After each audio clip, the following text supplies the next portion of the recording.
I'm George Ratiu, Senior Economist with Realtor.com. This week provided more signs of spring renewal for the economy and housing. The Institute for Supply Management released its Manufacturing and Services indices, showing that manufacturing activity hit the highest pace since the pandemic, with the index rising to a two-year high. The service sector growth moderated in February from the prior month as companies experienced supply shortages. New car sales data underscored the shorter February, as well as the impact of severe winter storms which blanketed the country with snow and ice. The slide in sales is expected to be temporary, as the inventory of cars and trucks is already declining, a sign of continuing demand.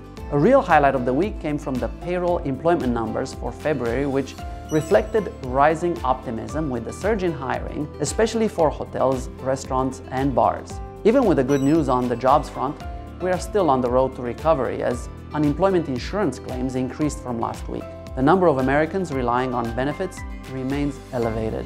In real estate news, construction spending during January posted solid growth. With residential projects accounting for the bulk of the gains, spending on commercial real estate construction took a step back during the month. Realtor.com's weekly data indicate that the housing market bounced back after the severe weather.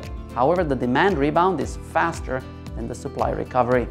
As we head into mid-March and the start of the spring buying season, markets are still dealing with an imbalance which is pushing prices strongly upward. Also this week, the Freddie Mac's fixed rate for a 30-year loan rose to the highest point since July 2020. The sharp rise in rates over the past few weeks is squeezing many buyers' budgets. Yet, it's worth pointing out that we are still in a favorable financing environment. Mortgage applications were practically level this week, held back by slowing refinancing activity. Purchase applications continued rising.